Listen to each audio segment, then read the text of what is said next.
प्रतिभा astrology research सेंटरमध्ये आपलं हार्दिक स्वागत आहे। मुलगा आता होतकरू झाला आहे, वय वर्ष 30 आहे, कमवता सुद्धा आहे, त्याला चांगली नोकरी सुद्धा आहे। आता त्याच्या लग्नाचं बघायला पाहिजे म्हणून त्याला विचारलं की आता तुझ्या लग्नाचं बघायचं का, तर तो चक्क नकार देतो। अरे तुझं काही बाहेर आहे का असं विचारल्यावर तेही नाही म्हणतो आणि मग लग्नाचं काही बघायला घेतलं की त्याच्यामध्ये कुठल्याही प्रकारचं कॉपरेशन करत नाही। असं तुमच्याही घरात आहे का? मग ही क्लिप तुमच्याकरताच आहे।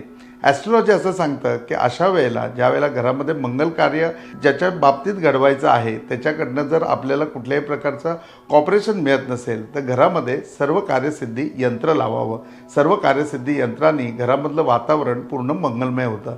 त्याचबरोबर सातमुखी रुद्राक्ष हा सुद्धा मंगलमय कार्य घडवण्यामध्ये पूर्णपणे यशस्वी असतो। तर सातमुखी रुद्राक्ष अशा मुलाच्या गळ्यामध्ये वापरावा व घरामध्ये सर्व कार्यसिद्धी यंत्र बसवावं। तुमच्या घरात लवकरच मंगल कार्य घडेल। ओम साईराम।